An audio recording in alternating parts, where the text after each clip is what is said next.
Welcome to 3-week workshop on programming in C++. In this video, I am going to explain the concept of structure of C++ program. So before going to discuss about the structure of C++ program, so already we know that many of them studied C as a program, as a base for all the programming language. So just I am going to compare the structure of C program along with the structure of C++ program. So we know that in a C program, the first section is a documentation section, but we know that this documentation section is the optional part of the program.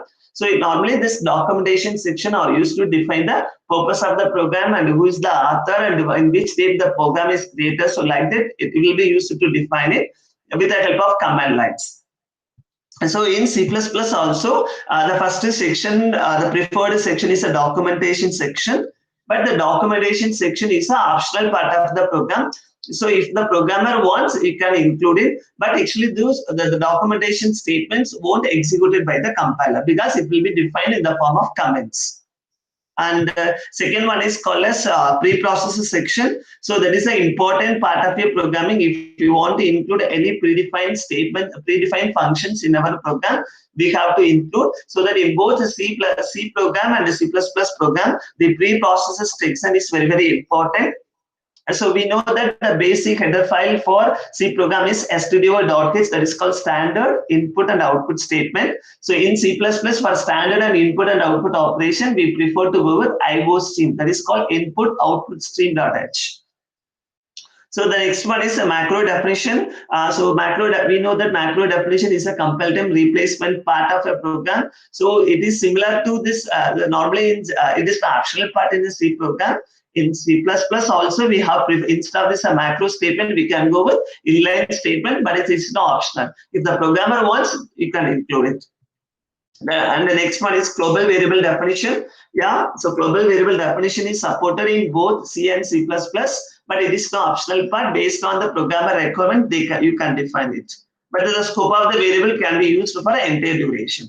And the next one is in the C++, in the C, the subfunction definition is allowed above the main function or below the main function, but the C is a top-down approach, so that always main function supported by the subfunction definition, but subfunction definition depends on the programmer, so that it is optional, so that if you want to include it, include it. But actually here in C++, it is a bottom-up approach, so that main function must be at the end of the program. That means that the main function will be the last function of your program, so that the C++ program is called bottom-up execution program, so that we must define the main function only at the end.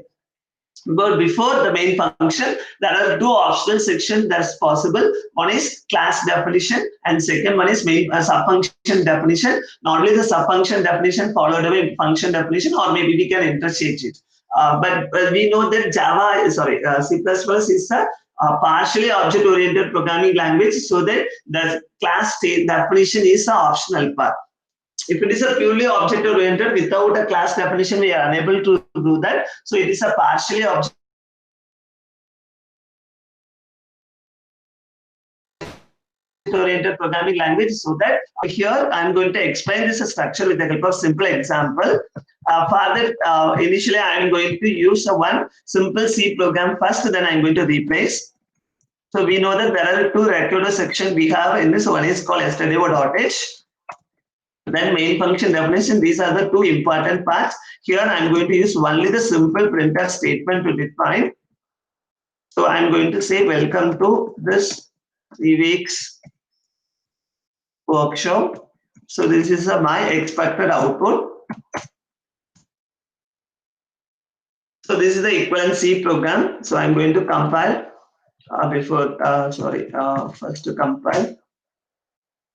So no error, and just I'm going to run. So actually, the previous outputs are merged, so that I'm using clear screen because it is a turbo compiler, so it supports a clear screen.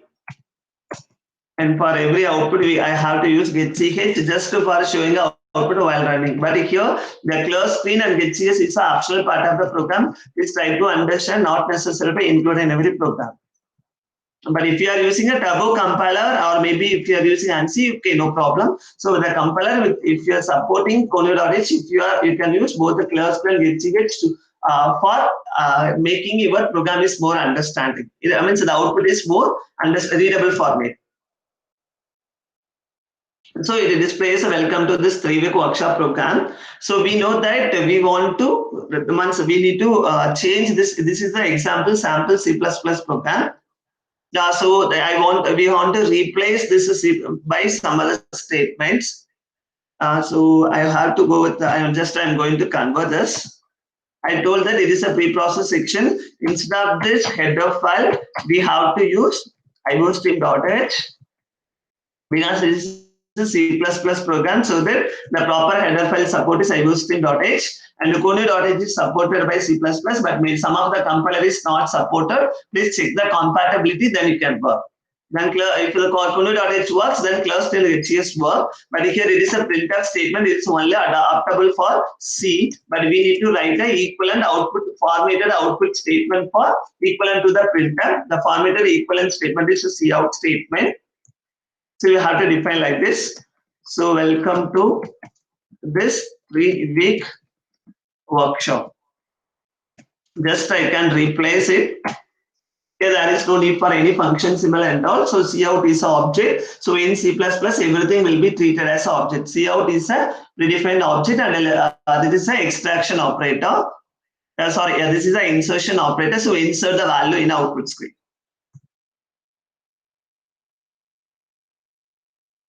So it will display as usual. So insert the output to the end memory.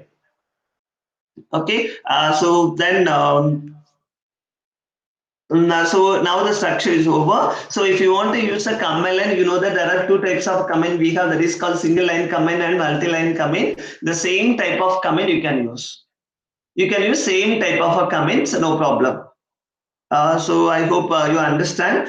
So if you want to use C++, means so the same type of command like single line command and multi-line commands, the preferable to use in C++ for improving the readability of the program. So if you want to improve the documentation section, so I'm going to use a single line, multi-line command now. So this program, this is a demo program for showing the structure for simulating the structure of C++ program. So then it ends with /star. So we know that the command parts are not executable by the compiler. So during a compilation, these statements, that means the command statements are removed before compilations. The first step is the comments are removed, so that comments are not an executable part of the program. It's just only for the readability. So that the comment section is optional part of the program. So this is the way we are going to construct a one simple C++ program. So if you want to trace, you can use F7. You have to trace it. So you know that always for every program there is a one single entry point must be there. So that every C++ program we have a one main function definition. So always the execution start from main function. So then you have to define. Then it will go for iostream.h and it execute the corresponding functions. Then it will come out. So like that it will work. So if you want to, especially if you work on Windows platform, if you want to trace the execution of the program by using a keyword F7 or F8, you can just simply trace how the program will be executed. So even though if it is a bottom-up approach, the program execution from top to bottom only. So bottom-up approach means that the main function definition must be bottom and the remaining definition must be on top. That is a thing. Doesn't mean that the program execution not from bottom to top. The execution always, whatever the function executed, always the execution from top to bottom, but the construction only on bottom-up approach. So that the main function must be the last part of your program, and the remaining part like a class definition, sub-function definition, everything must be defined above main function because of it is a bottom-up approach. So I hope you have an idea about now about the structure of C++ program. And so by using this structure, you have to write any kind of C++ program.